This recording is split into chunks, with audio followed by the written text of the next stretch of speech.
They say a mother's love is endless, that it can heal, forgive, and survive anything.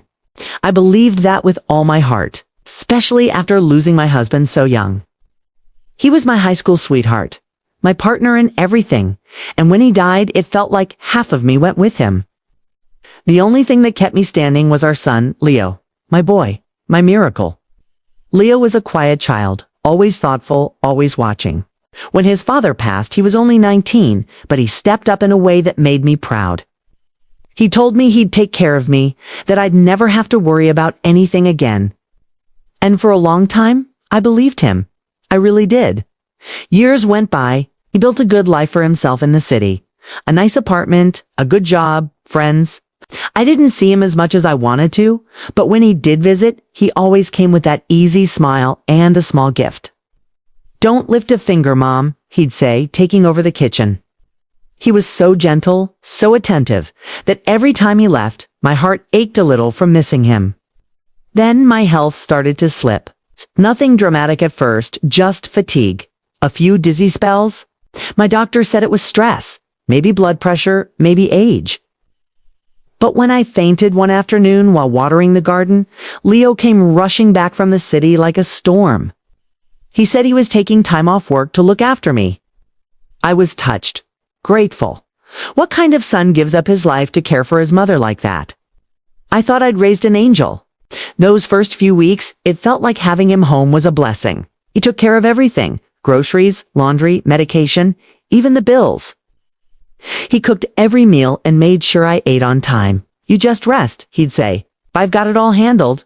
And I believed him because I wanted to, because I was tired, because I trusted him. He made me this special tea every evening, something with herbs. He said, for my heart and nerves. It had a bitter taste, but he'd sweeten it just right, and I'd drink it because it made him happy to see me take care of myself. It became part of our routine. Dinner, tea, a little TV, then bed. My days blurred together like that. Comfortable, safe, and still. Almost too still. After a while, I started feeling strange. Not just tired, but foggy. Some days I couldn't remember what I'd said 5 minutes earlier. I'd lose track of time. My hands began to tremble. I thought maybe it was medication or just age creeping in faster than I expected. But deep down, I started to feel something was off. You know that quiet instinct you get when something in your bones tells you something isn't right? That whisper that doesn't have proof, but won't let you rest. That's what it was like. But every time I questioned it, Leo was right there with an answer. "You've just been through a lot, Mom," he'd say, rubbing my shoulder. "You're safe now. Let's not overthink things." He always knew how to calm me down. He always knew what to say. That's what made it harder, because how could someone who looked at you with so much love ever mean you harm? Weeks passed, and I got worse. I couldn't walk far without feeling like the ground was tilting under me. I'd wake up at night sweating, heart racing like I'd run a marathon. My appetite vanished. I lost weight. And every time I mentioned it, Leo's concern seemed to grow, but so did his control. He didn't want me cooking anymore, said it was too risky. He insisted on handling my medications, double-checking every pill before I took it. At first, I thought it was sweet, until I realized I couldn't even make myself a cup of coffee without him hovering nearby. Still, I brushed it off. That's what mothers do, isn't it? We make excuses for our children. We tell ourselves they're just trying to help, that we're imagining things, that love can't be anything but good. Then came the night that changed everything. I woke up around midnight, drenched in sweat, heart pounding like it wanted to break free from my chest. The house was dark except for the sliver of light from under Leo's door. I was dizzy, confused, half convinced I was dying. I needed water, maybe my medicine, something. But when I tried to call out for him, my voice cracked. So I just sat there for a moment, breathing hard, until I heard his voice. Key was on the phone, speaking in a low tone, but the house was quiet enough that the words carried. I only caught pieces, but what I heard froze me. "Yeah, it's almost done," he said. A pause. "Just a few more weeks. The policy's ironclad. She'll never know." At first I thought maybe he was talking about something else. insurance, paperwork, some work thing, anything. But then he said, once the doctor signs off, it's clean. No one will suspect a thing. I don't know if it was fear or adrenaline, but my heart stopped pounding and just went still. Completely still. It was like the world tilted on its axis, and everything I knew about my son, everything I believed about love, fell away in one awful second. I sat there in bed, staring at the wall, listening to him move around downstairs. My mind was spinning, but my body felt numb. I remember thinking, this can't be real. He loves me. He wouldn't. He couldn't. But then another thought followed, darker and sharper. What if he could? I didn't sleep the rest of that night. I didn't close my eyes once. I watched the ceiling until the light crept in through the curtains, and I told myself maybe I'd imagined it. Maybe I was losing my mind. Because the alternative that my son was planning something was too unbearable to face. But once you hear something like that, you can't unhear it. The next morning, when he brought me my tea, his smile didn't look the same. I saw it now, that flicker in his eyes when I drank it, the way he watched every swallow like it mattered. And suddenly every kindness felt wrong. Every gesture, every word, every touch. I didn't say a thing. I just drank my tea, smiled back, and started to plan. Because if he really was doing what I feared, then I needed to find out before it was too late. After that night, something inside me shifted. I couldn't look at Leo the same way anymore. Every smile, every touch, every gentle "how are you feeling, Mom?" It all felt like part of a performance, and I didn't know if I was the audience or the target. For a few days, I tried to convince myself I was just being paranoid. I'd sit by the window, staring at the garden, and whisper, "You're being silly, Myra. He loves you. It's your son." But that whisper never won against the new voice inside me. The one that said, "Look closer. Something isn't right." I started watching him, quietly, subtly. You learn how to do that when you've used a child. They forget that you used to be the one who noticed every lie, every change in tone, every twitch in their face. I saw how he'd hover whenever I ate, how he'd insist on making my drinks. If I offered to help cook, he'd smile but block me from the stove. "You rest, Mom. You're too fragile. Too fragile." He said it like a compliment, but it sounded like a sentence. The house began to feel smaller, the curtains always half closed. My phone mysteriously stopped working one afternoon, and Leo said he'd take care of it. He brought me a new one the next day, simple, with big buttons, but I noticed it had no internet access. "It's just easier for you, Mom," he said with that same perfect smile. And it wasn't just the phone. The mail stopped coming to me directly. "I'll handle the bills," he said. "You don't need to worry about paperwork anymore." He meant it like love, but it felt like a lock clicking shut. My body kept getting worse. The dizziness turned into constant nausea. My legs felt weak, heavy. Sometimes I'd wake up disoriented, not remembering if it was morning or night. I started writing little notes to myself, trying to track what was happening, what I ate, what pills I took, when the symptoms started. But even that made me feel crazy. What kind of mother writes notes because she's afraid of her own son? And yet, I couldn't stop. Something deep in my bones, maybe the same instinct that had helped me raise him alone, told me to be careful. One afternoon, I caught him in the hallway outside my bedroom. He didn't know I was awake. He was standing there, just staring at me, watching me breathe. His face was unreadable, calm, almost tender. But there was something cold in his eyes, something calculating, like he was waiting for something to happen. I pretended to stir, and he instantly switched back into his caring son mode. "Oh, you're awake." "I was just checking in," he said, smiling, his tone light and cheerful. But I couldn't unsee that look. It was the look of a man watching his plan unfold exactly the way he wanted. After that, I started to test him. Tiny things. I'd say I wasn't hungry just to see how he'd react. His smile would tighten. He'd insist I eat something he made. "You have to keep your strength up," he'd say, pressing a plate or a cup into my hands. The few times I tried to refuse, he grew different. His voice would drop, his patience thin. "I'm trying to help you, Mom. Why are you being so difficult?" So I learned to play along. Smile, eat, drink, sleep. Repeat, but secretly, I started pretending to take my medicine and hiding the pills under my tongue. I'd flush some down the toilet when he wasn't looking. I even started pouring his special tea into a plant by the window when he left the room. It was dying anyway, or at least that's what I thought. Within a few days, that plant turned completely brown. Its leaves shriveled like burned paper. That's when my fear turned into certainty. Something was poisoning me. Once I admitted that to myself, everything became clear. The accidental spills, the sudden phone calls he didn't want me to overhear. The way he always made sure I was alone, disconnected, isolated. I wasn't sick. I was being made sick. And the worst part? I couldn't tell anyone. He'd taken over everything. The doctor appointments, the phone, the finances. To the world, he was a devoted son, caring for his fragile, widowed mother. No one would believe me. One day the doctor came for a home visit. It's a kind man, mid-40s, new to the area. Leo hovered like a shadow the entire time. When the doctor asked how I was feeling, I opened my mouth to speak, but Leo jumped in before I could. "She's been having some confusion," he said, chuckling softly. "Sometimes she forgets what we talked about." I saw the doctor's polite smile, the one that says, "I've heard this before."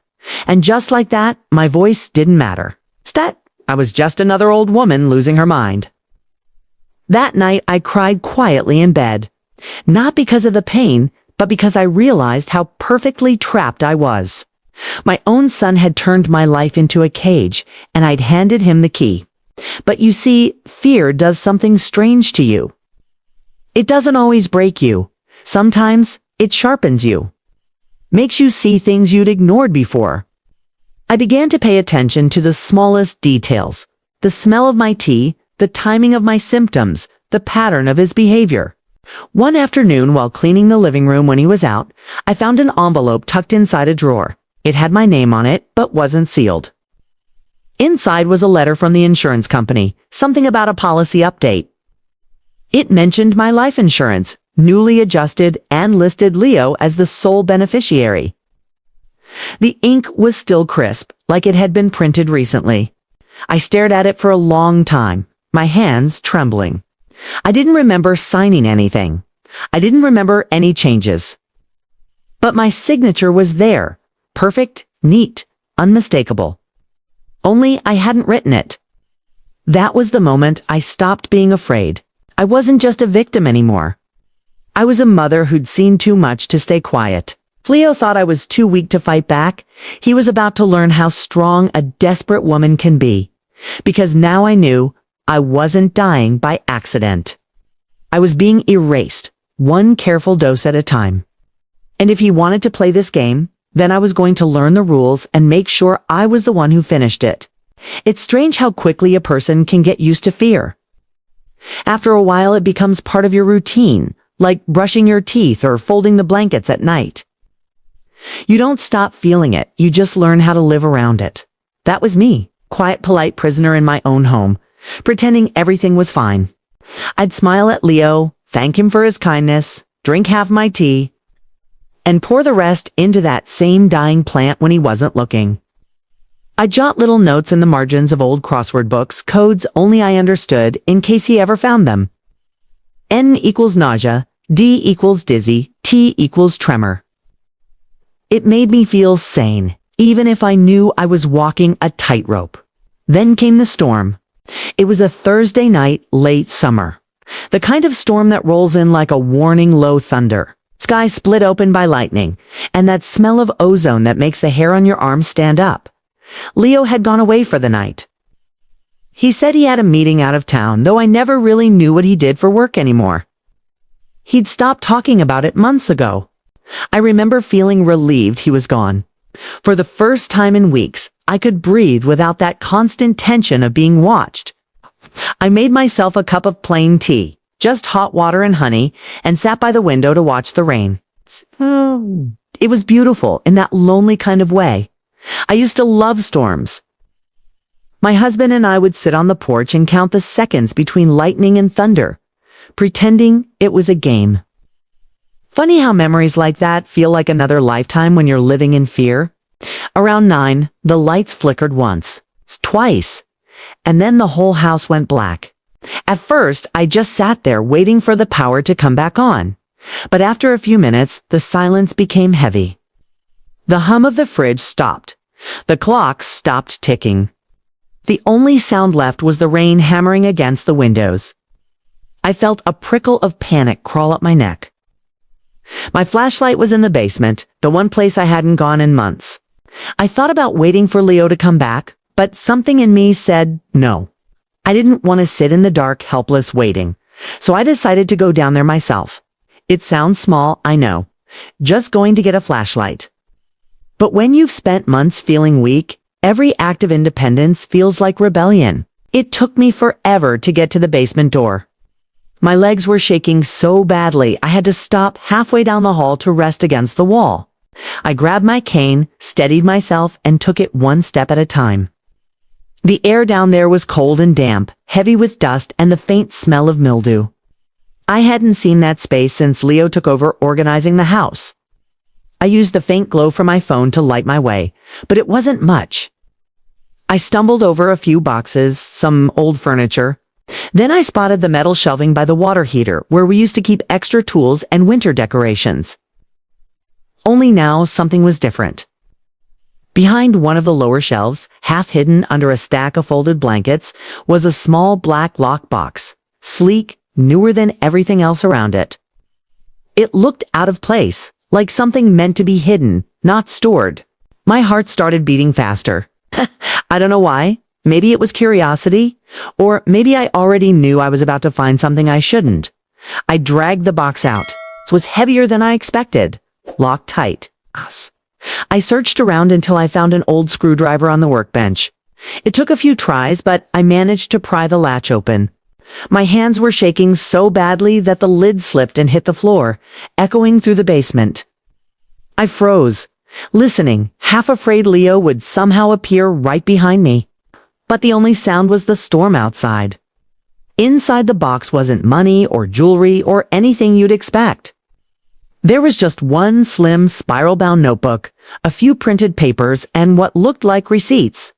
My first thought was that it was some sort of financial thing, maybe tax records. But when I flipped open the notebook, the first line I read stopped me cold. Phase 1. Mild digestive distress. Goal: establish baseline of weakness. I kept reading, my eyes scanning the pages, even though my brain was screaming to stop. Phase 2, introduce cardiac stimulants. Symptoms: tremors, dizziness, shortness of breath, appears natural. Phase 3, digitalis. Fatal dose ratio approximated by weight and prior tolerance. Each page was a list: dates, dosages, symptoms, my symptoms. My life, written out like an experiment.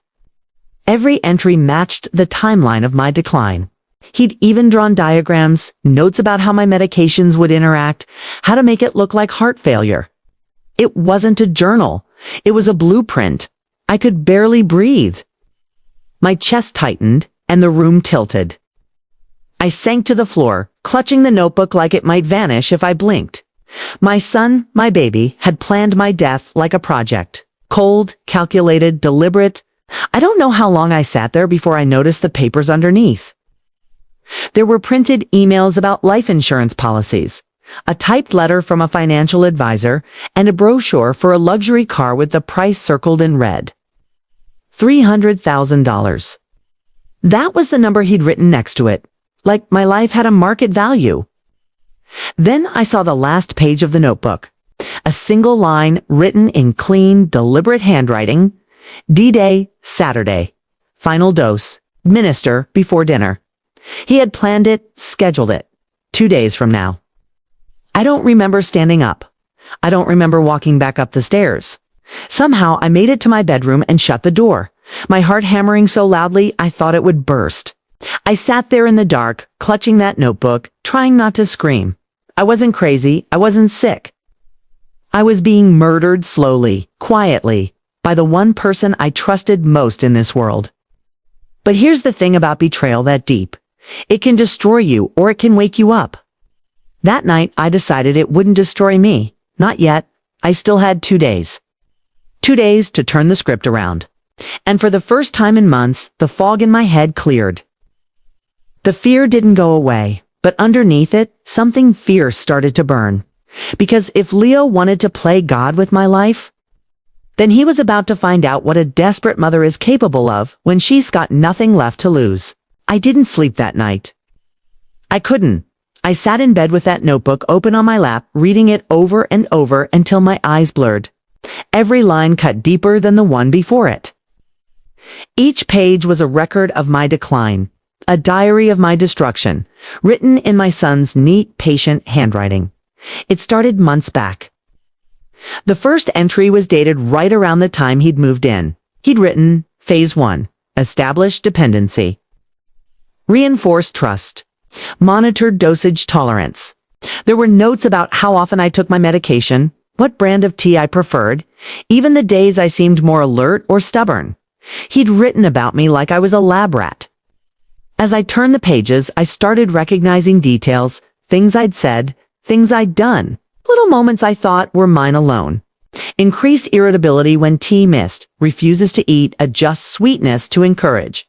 Compliance. He'd been watching me, cataloging me, learning exactly how to control me. Then there were the chemical notes, dosages, reactions, symptoms. I could see my life unraveling in his pen strokes. Week by week, the words got colder, more detached. Motor tremors consistent, memory lapses increasing. Target effect achieved. That's when I realized it wasn't impulsive. It wasn't an accident. It was art to him, methodical, precise. He'd turned my care into a performance, and every act of kindness had been part of the play. When I reached the middle section, my hands went numb.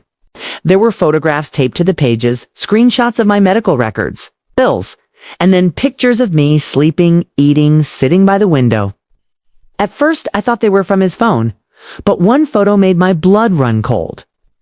It was me lying on the couch, my head tilted back, my mouth slightly open, taken from above. It wasn't a son's keepsake. It looked like evidence. Underneath it, he'd written one word, baseline. I remember whispering to myself, "Oh God, Leo, what have you done?" But there was no answer, just the sound of my own shaking breath. And then I turned to the last pages. The section labeled Phase 4. Resolution. That's where everything came together. He'd outlined his plan in bullet points, like a to-do list. Friday, reduce dosage, lethargy expected. Saturday, administer final dose during dinner. 911 call post-onset. Present as cardiac arrest. Display appropriate distress. Sunday, arrange cremation. Avoid autopsy. I stared at those lines until the words stopped making sense. He had it all planned down to the performance of grief. And at the bottom, in parentheses, there was a single note that broke something inside me. After she'll finally be at peace, I'll make it quick. Peace. That word, it twisted in my chest because he thought he was being merciful. He'd convinced himself this was love. That killing me was an act of care. I thought of his father then, how he used to tell me Leo was too clever for his own good. I used to laugh when he said that. Now I could almost hear him whispering, "You should have watched him closer, Myra." I flipped through the remaining pages, my tears falling on the paper. Beneath the notes was a folder of receipts, strange purchases, herbal extracts. Supplements, some from online vendors I didn't recognize. There was a printout from a discussion forum about digitalis poisoning. And among all of that, folded neatly, was the life insurance policy. My name, his signature, and a beneficiary amount that nearly made me sick. I finally saw it all for what it was, not just betrayal, but calculation. Leo didn't just want my money. He wanted control. He wanted to play savior and executioner at the same time. The part that broke me most was in T. The plan, it was remembering every moment of tenderness. Every time he brushed my hair, held my hand during a dizzy spell, whispered that he loved me. He must have known what he was doing even then. That realization hurt more than anything else ever could. I sat there, staring at that notebook until dawn crept in through the window. My whole life, my motherhood, my love, my trust had been weaponized against me. And yet, in a strange way, that realization gave me strength. The shock burned away the fog that had hung over my mind for months. I felt sharper, clearer, alive in a way I hadn't felt in years. I knew what I had to do. I couldn't confront him, not yet. If I accused him without proof, he'd twist it, make me sound delusional, maybe even have me committed. He'd done such a good job isolating me that no one would question it. No, I had to be smart. I had to make him believe everything was still going to plan while I turned the tables. I hid the notebook inside an old shoebox in the back of my closet under a pile of winter coats I hadn't worn in years. Then I took out my old purse, the one I hadn't used since before Leo moved in, and found something I'd forgotten. I had a prepaid phone, one I'd bought years ago for emergencies. I charged it quietly that morning while he was out, praying it still worked. When the little light blinked on, I felt like I had just found a lifeline. That day, I pretended to be worse than ever. I let my hands shake, let my voice crack when I called out for help. He came running, of course, so sweet, so attentive. He made me breakfast, fussed over my blood pressure, told me to rest. And I did, all while memorizing every move he made. Every time he brought me tea, I poured it down the bathroom sink. Every time he gave me pills, I slipped them under the mattress. I took photos of the notebook with the prepaid phone. Then I began recording our conversations when he wasn't looking. I didn't know if it would be enough, but I had to try. I was terrified, but also calm. It's a kind of peace that comes when you've lost everything you can lose. I wasn't fighting for comfort anymore. I was fighting for survival. By the time Friday came, I was ready. The notebook said reduced dosage, and he followed his own plan perfectly. I pretended to grow weaker, slept more, spoke less. He seemed almost relieved, like everything was falling into place. He didn't know I'd already rewritten the ending of his story, because now I have the script. His script. And soon, everyone else would too. Saturday was D-Day, just as he'd planned, but not the way he thought it would be. There's a strange kind of power in pretending to be powerless. I learned that in those final 2 days before Saturday. Every time Leo looked at me with that fake, gentle smile, I smiled back, weaker, smaller, like he wanted. I could almost see the satisfaction flicker in his eyes. He thought his plan was working perfectly. He thought I was fading, just like he had planned on paper. What he didn't realize was that behind my frail act, every thought, every breath was deliberate. Every time he turned his back, I was memorizing the layout of his lies, where he kept the pills, how he prepared the tea, what time he left the house. I'd never imagined that at 75, I'd become a detective in my own home. But then again, life has a way of teaching you what you need to survive. I still remember Friday morning vividly. He brought me oatmeal and a smile that didn't quite reach his eyes. "You look tired, Mom," he said. "You should rest more." His voice was soft, but there was something in the way he watched me lift the spoon. A cold kind of patience. It's like he was waiting for something to happen. So I played along. I let my hand tremble. I spilled a little on the tablecloth. He leaned in to clean it up, and in that moment I caught the faintest whiff of something bitter. Faint but sharp. Like crushed leaves. Not sugar, not cinnamon. Something else. I'd been right all along. Later, while he was out running errands, I took that same bowl and poured what was left into a plastic container I found in the kitchen. I hid it behind a stack of old jars in the pantry. I decided that after all this was over, I'd give it to the police. Evidence, proof. My hands shook as I put it away, but not from weakness, from adrenaline. That afternoon, I went through his office.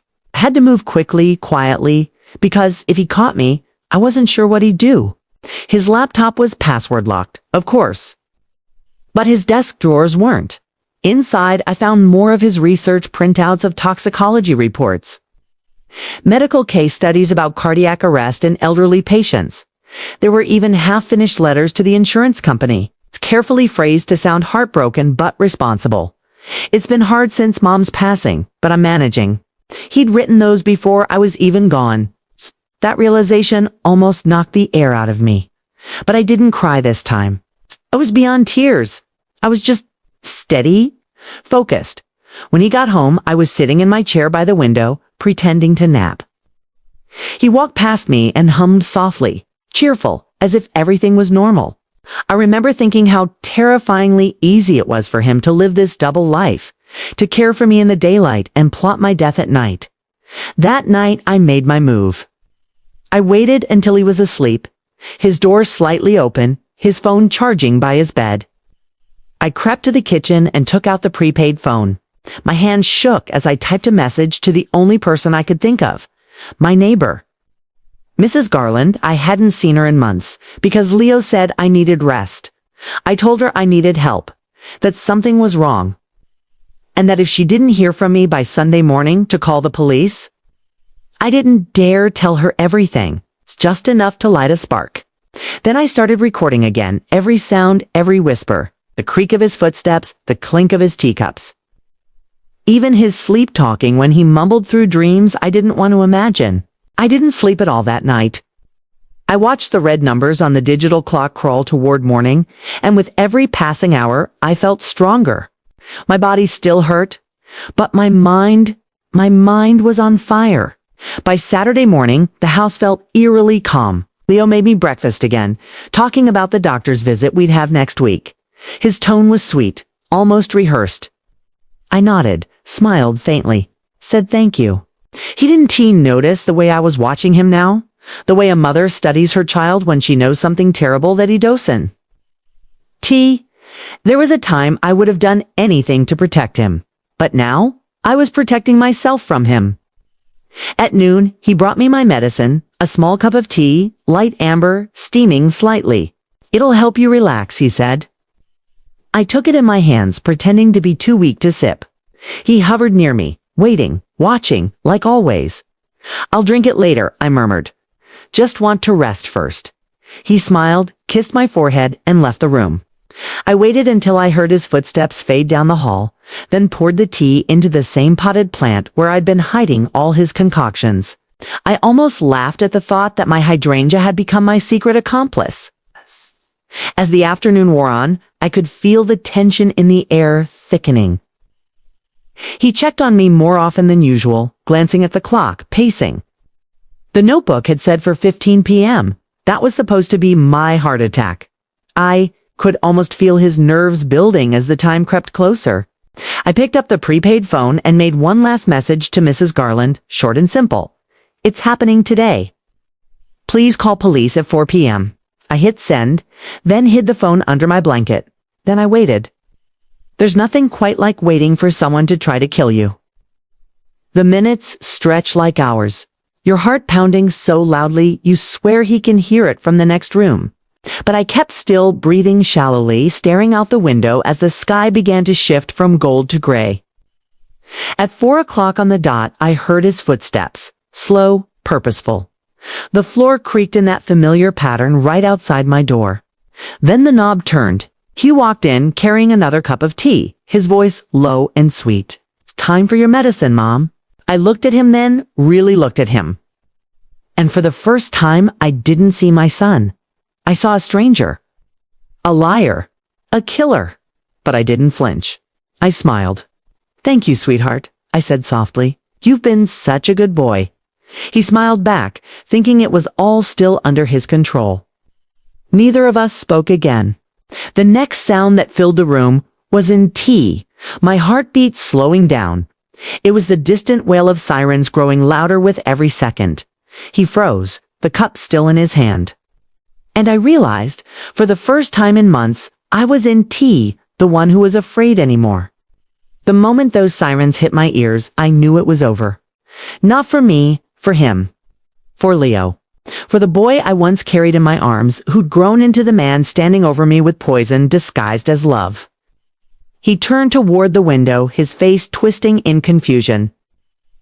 I could see the panic starting to crawl across his expression.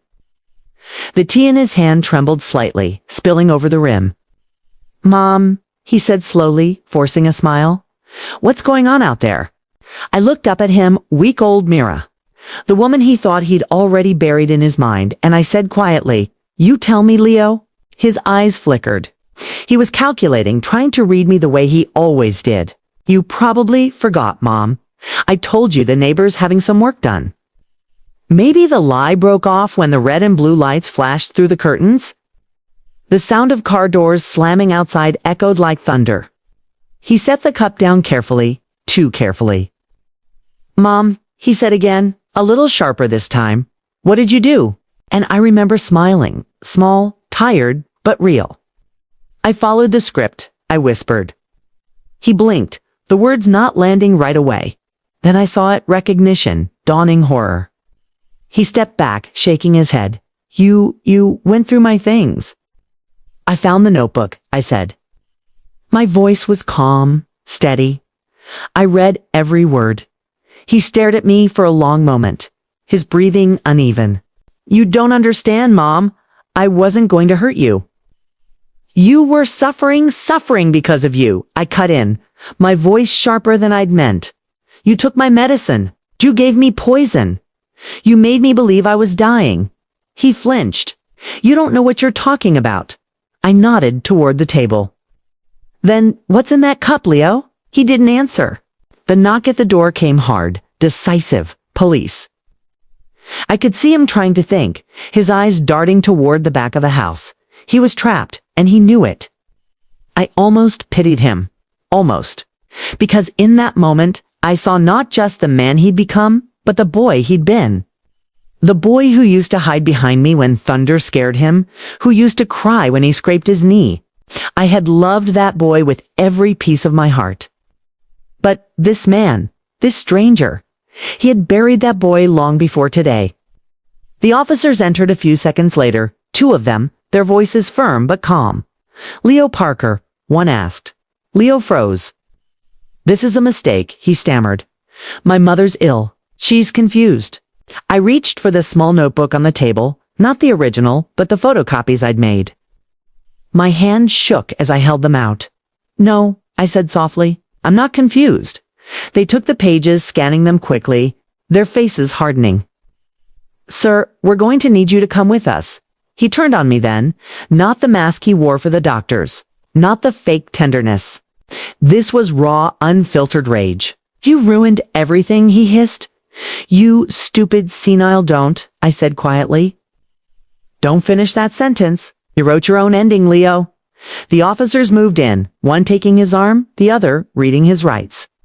He struggled for a second, his voice breaking as he shouted, "She's lying. She's crazy. You'll see." I didn't look away. I watched as they let him out, his protests growing smaller, weaker, until all that was left was silence and the faint buzz of the police radio. For a long time after they were gone, I sat there in the stillness. I could feel the weight of everything pressing down, not just the relief, but the grief too. I had saved my life, yes, but in doing so, I'd lost my son completely. When the female officer, the kinder one, came back inside, she crouched beside me and asked softly if I needed to go to the hospital. I shook my head. I was tired, but I wasn't sick anymore. I was finally free. They stayed for hours that night, collecting the evidence, the hidden pills, the tea, the recordings. I gave them everything. I told them about the phone call I'd overheard, the notebook, the fake medications. The officers were patient, careful. But I could see the disbelief flickering in their eyes at first. Who would believe a story like this? And yet, as the pieces fell together, their expressions changed. Pity, then horror, then quiet, respectful anger. It took months for the case to move forward. Charges weren't what I expected. Attempted murder was too hard to prove, they said. There wasn't enough physical evidence, not enough to be sure. But there was plenty to charge him with fraud, elder abuse, and insurance manipulation. It wasn't justice in full, but it was justice enough. When I testified in court, Leo wouldn't look at me. Not once. He kept his head down, his hands clasped, the perfect picture of a misunderstood son. I spoke clearly, even when my voice trembled. I told him everything. How he'd cared for me. How he'd watched me crumble. How he'd written the script of my death like it was a movie. When the verdict came, he didn't cry. He just looked straight ahead, blank. Maybe he realized, finally, that he'd lost the one person who would have forgiven him. The day he was sentenced, I went home alone. The house felt empty, echoing in ways I'd never noticed before. His coffee mug was still on the counter, slippers by the door. For a while, I couldn't bring myself to touch anything. But then, slowly, I began reclaiming my home. I opened the windows again. I let sunlight back into the kitchen. I planted new flowers in the garden, bright, stubborn ones that refused to die easily. Every day, I got a little stronger. Sometimes I still hear his voice in my head, soft and sweet, calling me Mom. And then I remember the notebook. The cold precision of his handwriting. The word D-Day? It reminds me that monsters don't always come as strangers. Sometimes they come as the people who say they love you most. But I also learned something else, something stronger. That even after everything, I wasn't powerless.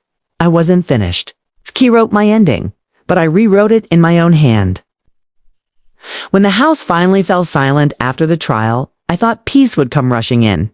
I thought the quiet would heal me, that the sunlight through the curtains would feel warm again. That the tea kettle's whistle would sound gentle instead of sharp. But peace doesn't come that easily. Not after something like this. For a while, I lived in a strange kind of limbo. I wasn't sick anymore, but I also wasn't the same. The body heals faster than the heart. The doctors told me my vitals were stable, that the tremors had subsided, that my strength was returning. They smiled like that was enough, but they didn't see the nights I spent awake, staring at the ceiling, hearing Leo's voice whispering in the dark. Even after everything, part of me still longed to hear the version of him I once knew. The kind, goofy boy who made me breakfast on Mother's Day, who stayed up late helping me wrap Christmas gifts. It's a cruel thing, how memory protects the people who hurt us, hides their darkness behind snapshots of better days. I spent months trying to reconcile the two versions of my son, the one I raised and the one who almost killed me. Some days, I convinced myself that maybe he really had believed he was helping me, that he de-twisted love into mercy in his own mind. But then I'd remember the notebook, the way he smiled when I stumbled or forgot my words. And I'd feel that cold truth all over again. The neighborhood changed too. People stopped by more often, bringing casseroles, asking gently how I was doing. They didn't say it outright, but I could see the fear in their eyes. It wasn't just sympathy. It was the kind of horror that makes people hold their loved ones a little tighter when they get home. Mrs. Garland became my anchor. She checked on me every morning, sometimes just standing at the gate and waving so I'd know I wasn't alone. One day, she brought me a small radio and said, "Keep the voices on, dear." The silence can turn cruel. She was right. The silence had teeth. So I filled it with noise, soft music, talk shows, anything. But sometimes, when the evening light dimmed and shadows crawled across the living room, I'd turn everything off and just listen. The house still carried his echoes, the faint memory of his footsteps, the scrape of his chair at the kitchen table. There were moments I almost forgave him. And then I'd remember what forgiveness would cost me. I received letters from him, even after the sentencing. The first one came just a month into his sentence. His handwriting was still neat, careful, but the tone was different. He wrote, "Mom, I'm sorry you misunderstood. I never meant to hurt you. You were sick, and I wanted to help. Please believe me." That letter stayed unopened for 2 weeks before I finally forced myself to read it. I didn't reply. The second one came months later. This one was longer, more desperate. He wrote about his life in prison, about how unfair everything was, how no one believed his side of the story. He ended it with, "I still love you. You're all I have left." That line broke me more than anything else. Because in a twisted way, he was right. He had no one else. And I I had no one either. But love isn't the same as trust. It's not even the same as forgiveness. Love can survive in the ashes of betrayal, but trust once broken turns to dust. And you can't rebuild dust. I started volunteering at a local senior center that fall. I told myself it was to keep busy, but really, I think I needed to feel useful again, needed to be around people who saw me as something other than the woman whose son tried to kill her.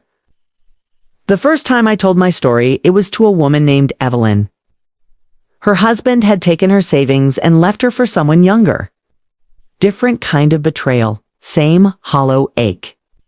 When I finished, she just held my hand and said, "At least you're still here." And that simple sentence hit me like a wave. At least I'm still here. For the first time in a long while, I looked at myself not as a victim, but as someone who survived. I had lived through my son's betrayal. I had faced the darkest truth a mother could face, that her own child saw her life as expendable. And I had come out breathing, maybe scarred, maybe smaller, but breathing all the same. I started writing in a journal again. Just little things. What I ate that day, what song played on the radio, how the sky looked at sunset. Writing felt like reclaiming something, like stitching my soul back together, one word at a time. Every entry ended the same way. I'm still here. Sometimes I'd sit on the porch in the evenings, watching the world go by, the sky bruised with orange and purple.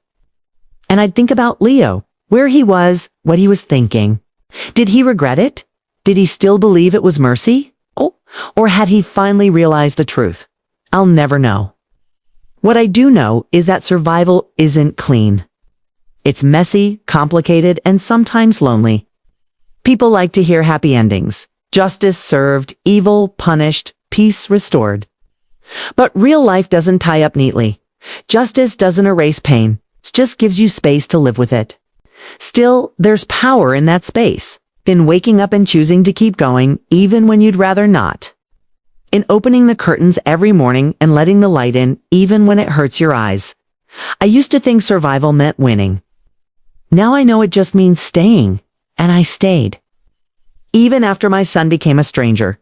Even after my heart shattered. Even after I had to learn how to live again. I stayed.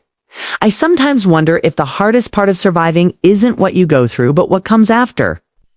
When the danger is gone, when the noise fades, when the walls stop closing in, that's when the real reckoning begins. You're left standing in the quiet with nothing but yourself. And that's where you realize survival isn't the end of the story. It's the beginning of something else entirely. In the months after Leo's conviction, I stopped seeing myself as a mother. It wasn't a choice, it just happened.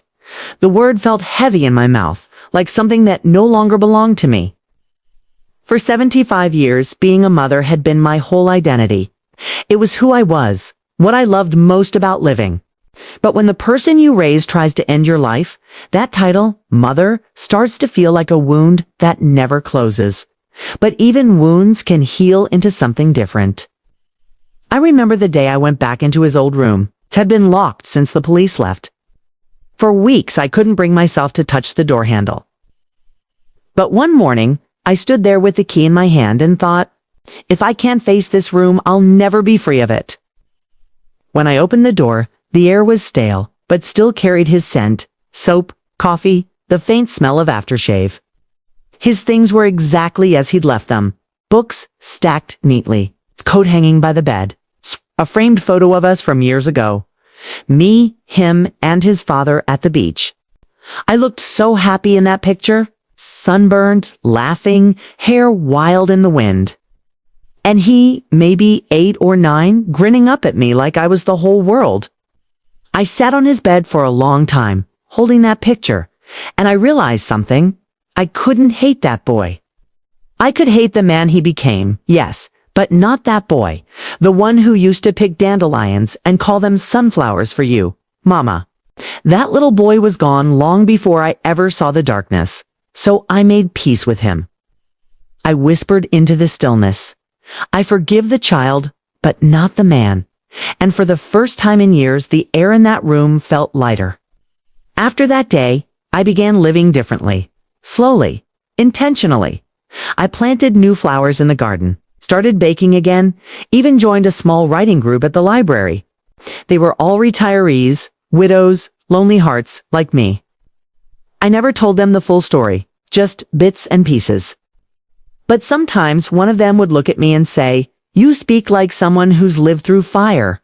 And I'd smile because I had. There's something strange about getting old. People assume you fade quietly, that you become fragile, that you stop mattering. But I've learned that old age isn't weakness, it's clarity. You see people for what they are. You see how love and cruelty can exist in the same person, and how truth doesn't always come dressed in justice. Sometimes it comes dressed in scars. I often sit on my porch in the evenings, wrapped in a blanket, listening to the crickets. The air smells of lavender and rain, and for a few moments I let myself just exist. No fear, no guilt, just being. Sometimes my thoughts wander to Leo. I don't know what became of him after prison. I haven't received a letter in months. Maybe he stopped trying. Maybe he's still writing and I've just stopped looking. Either way, I've made my peace with that silence. He has his life to face and I have mine to finish living. There's one thing I've learned, one truth I wish every soul would carry.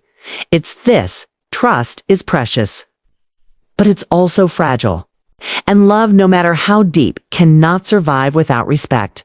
If someone controls you in the name of love, that's not love. It's possession. It's a cage lined with kindness, but a cage all the same. When you grow older, people start making decisions for you. What you eat, where you live, what you need. They call it help, but sometimes help turns into control so quietly you don't even notice. I learned that too late, but not too late to survive it. Okay. And that's what I tell others now. When I visit the senior center and someone shares their story of being mistreated, manipulated, or ignored, listen to your fear. It's not paranoia. It's your instinct reminding you that you still deserve to be safe. Fear saved my life. It was the whisper that told me something was wrong when no one else believed me. It was the hand that pushed me down those basement stairs the night I found the notebook. It was the pulse that kept me awake when poison slept in my tea. Fear isn't weakness. Sometimes it's the last piece of truth we have left. I don't know how much time I have left in this world, but however long it is, I'll live it on my own terms. My days are quiet now, but peaceful. I water my garden, I write in my journal, I make myself tea that I trust. And each night before bed, I whisper 3 small words that have become my prayer, my mantra, my reminder. I'm still here, still alive, still breathing, still rewriting my story. Because he tried to script my ending, but I am the one holding the pen. And to anyone listening, anyone who's ever been made to doubt their own strength, remember this: you are not weak for trusting. You are not foolish for loving. And you are not broken for surviving. But if you ever feel the walls closing in, if something deep in your gut whispers that love has turned into something else, don't ignore it. Trust your fear. Trust yourself. It might just save your life.